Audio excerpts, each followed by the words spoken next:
और ये एक और प्रमाण है कि प्रधानमंत्री मोदी जी देश पर किस प्रकार से बुलडोजर चला रहे हैं। 4-5 सालों में पहले से ज्यादा बेरोजगार युवा आज अल्फा में योगदान दे रहे हैं। तो आप समझ सकते हैं मेरी आशंका से कि तुरंत प्रभाव से अग्निपथ योजना को रद्द किया जाए। ये हमारी मांग है। हम मांग करते हैं सरकार से, हम मांग करते हैं प्रधानमंत्री जी से, रक्षा मंत्री जी से कि देश के युवाओं से माफी मांगी जाए। जिस प्रकार से 3 साल से भर्ती नहीं हुई और बेरोजगारों की फौज खड़ी हो गई देश में, हर घर में एक नौजवान, आज इस स्थिति के लिए कोई जिम्मेदार है तो प्रधानमंत्री जिम्मेदार हैं। इस स्थिति के लिए कोई जिम्मेदार है तो रक्षा मंत्री जी जिम्मेदार हैं। और सरकार को माफी मांगनी चाहिए देश के करोड़ों युवाओं से 3 साल से भर्ती ना होने के लिए भी। और अग्निपथ जैसी योजना जो पूर्णतः देश की सुरक्षा व्यवस्था के लिए घातक साबित भी हो सकती है, देश के युवाओं के भविष्य के लिए भी घातक साबित हो सकती है, और राष्ट्र हित में भी जो घातक साबित हो सकती है, ऐसी योजनाएं लेके आए। इसके लिए केवल वापसी से काम नहीं चलेगा। हम मांग करते हैं कि ये वापसी के साथ साथ माफी मांगे।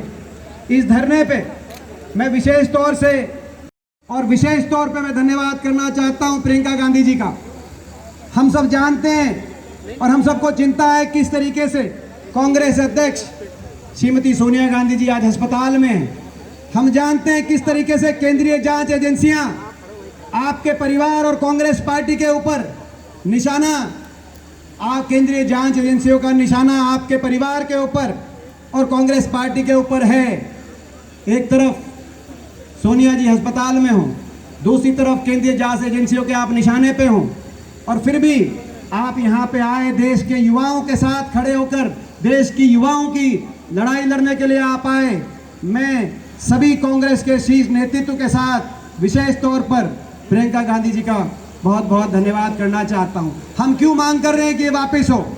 क्योंकि हमारा मानना ये योजना ना तो राष्ट्र सुरक्षा हित में, ना राष्ट्र हित में है, और ना ही देश के युवाओं के भविष्य के हित में है। मैं पूछना चाहता हूं मोदी जी से कि आपने जितने भी आपके आर्मी कमांडर्स हैं, जो आपके आर्मी के को जो आपका अधिकारी है, क्या उनसे आपने कभी चर्चा करी इस अग्निपथ के बारे में?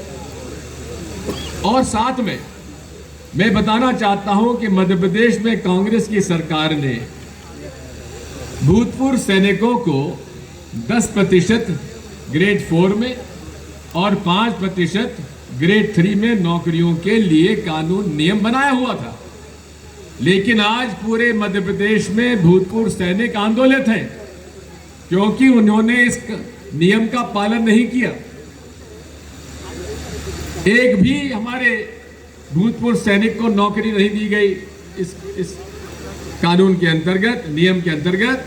मजबूरी में जब उन्होंने आंदोलन किया तो मध्य प्रदेश की भाजपा की पुलिस ने उन पर लाठीचार्ज किया। फैसला ये अग्नि पे रास्ते पे चलने का जो नौजवानों को फैसला दिया है, ये देश के विरुद्ध है, ये नौजवानी के विरुद्ध है, ये उन लोगों की अपेक्षा जो 8 साल पहले मोदी जी ने 2 करोड़ नौकरी हर साल देने का वादा किया था, ये उसके विरुद्ध है। ये ठेके प्रथा जो चलाई है, कोई हो सकता है कि 4 साल में कोई देशभक्ति उसमें गुट गुट के भर दी जाए, कोई लगाव पैदा कर दिया जाए? 4 साल में तो आदमी किसी घर में रहे उससे लगाव पैदा नहीं होता। ये उसको बोलते हैं दुश्मन की गोली के सामने हम 4 साल में खड़ा करने के लिए आपको पैदा करेंगे।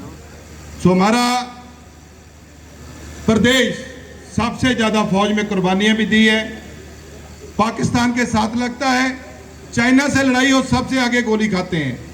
लेकिन वो नौजवान जो बड़े देर से प्रैक्टिस कर रहे थे, जिनका मानना था कि हम फौज में जाएंगे, हम देश की सेवा करेंगे, उनके सपने चकनाचूर कर दिए हैं।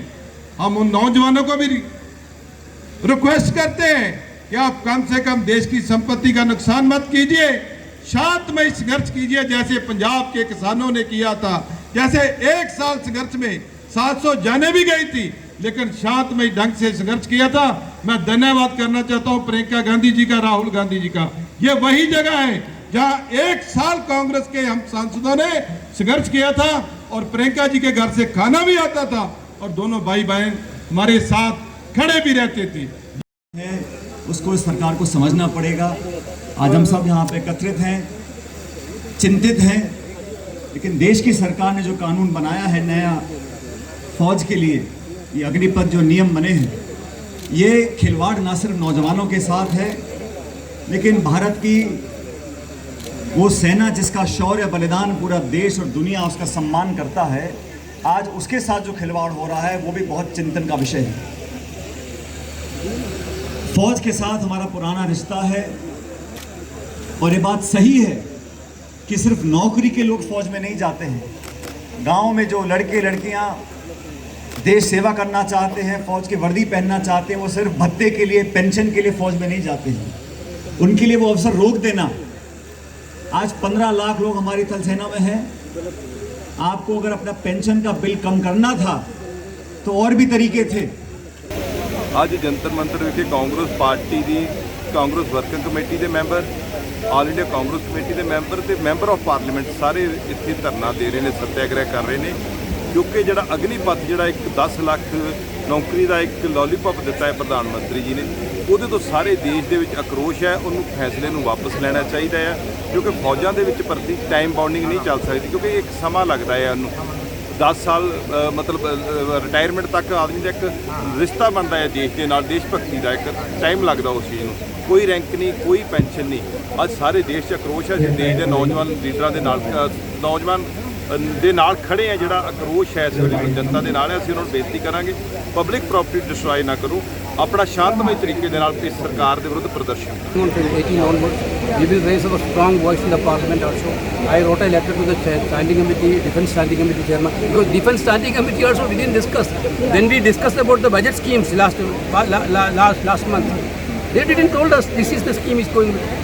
Why government is hiding all these things to the parliamentarians? This is a genuine, natural protest by youth, those who are had undergone the physical test and those who are waiting for the examination to join in Indian forces. They are really protesting.